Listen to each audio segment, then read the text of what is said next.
Hey there, fourth graders. It's Mr. Remedies. With today's reading mini lesson, we are continuing to talk about setting.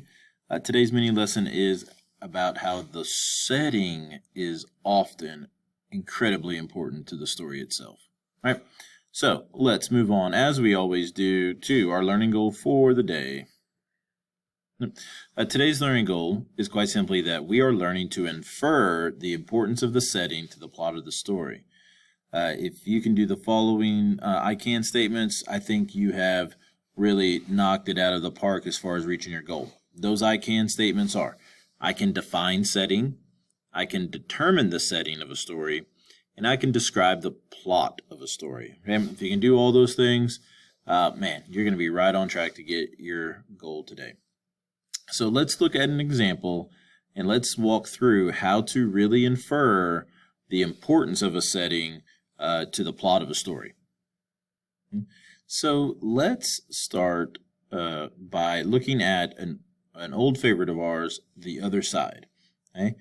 So I'm going to ask, what's the setting? I got to know the setting first before I know if it's important to the story. Remember, the setting is where and when the story takes place. So where and when does the story take place? I think the where is a small rural town out in the country somewhere. There's a couple of passages that say the narrator and her mama went into town. That's something that people that live kind of in the country like to say, hey, we're going to go into town. Also, it's implied that they're somewhere in the country because they use words like yonder, and things like that, and that's kind of a country word. It doesn't explicitly say that they're in a small country town, but using our good reading skills, we can definitely figure that out. I also think that this is somewhere in the southern United States. It doesn't say that there is a town in the southern United States. The town is not named. However, the main crux of the story involves a fence that ran through town, separating where the black people and the white people lived. And so I'm willing to bet that this was probably somewhere in the southern United States because of when the story takes place. Okay? Also, I can kind of guess that it takes place in the southern United States simply because, as mentioned earlier, the author uses words like yonder and mama. And in my experience, those are words and language that Southerners use. Usually Northerners, people that live in the North might say mom instead of mama, or they definitely don't say yonder. I had to teach my northern friends in college what yonder meant as a Texan. So I can infer that this is probably somewhere in the southern United States for a couple of different reasons. When does this take place? The setting of the story is probably in the 1950s. And this kind of ties into the fact that there is a fence running through the town, separating where the African American families and the white families would live, simply because that fence would not exist in modern times, and it would exist in the 1950s. That fence probably would have been torn down in the 1960s. So I can guess, because of my knowledge of American history, that this takes place in the 1950s. Also, if you kind of want to take a little shortcut, you can look at some of the pictures. The illustrator has chosen to draw the people in the illustrations in a 1950s or 40s style of dress and fashion. The people aren't using cell phones. They're not watching TV. The girls that play aren't playing on their iPads. So I can definitely tell that this is sometime in the past.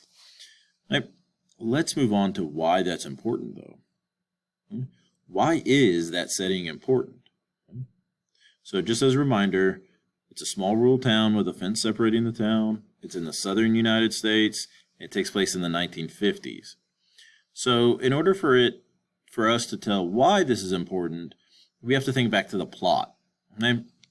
And remember, the story starts out where the young lady and her friends are playing in the yard, they're skipping rope, and they just notice another young girl that is just sitting on the fence.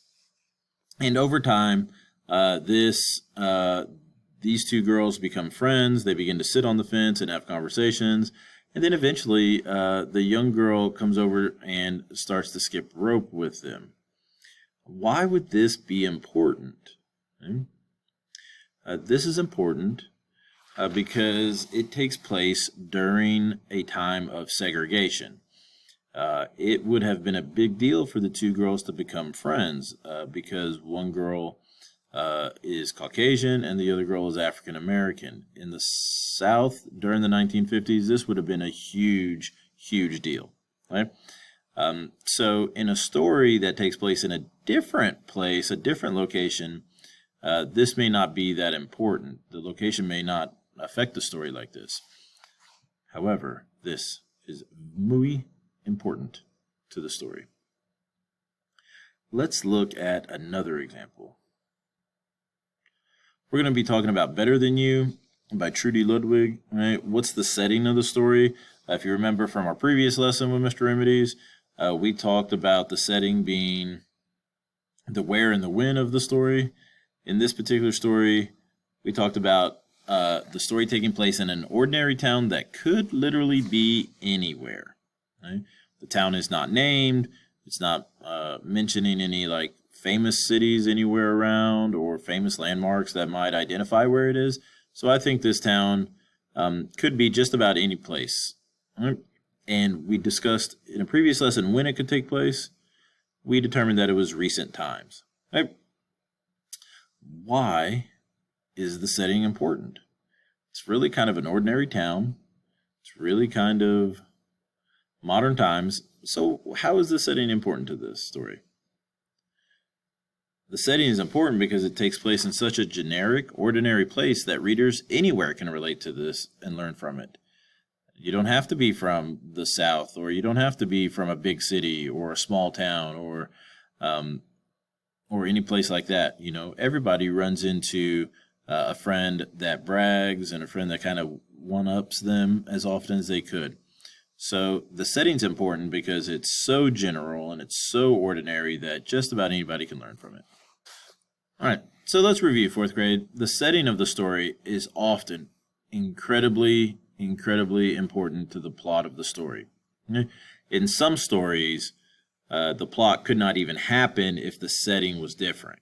Right? A prime example would be The Other Side. Right? So the author's message is trying to have us learn that it doesn't matter what someone may look like or what someone tells us that we're supposed to be friends with someone. What really matters is someone's kind heart, and friendship overcomes everything. Okay? That story can happen just about anywhere, but I think it really hits home in a story set in the South during the 1950s in a time of segregation. So the setting, guys, super important to most stories. It's going to determine a lot of things. Okay, so learning to infer the importance of the setting to the story, very important. And I know you guys nailed it today. All right, so this has been Mr. Remedies from Fairview Miss Jewel. Adios for now, guys.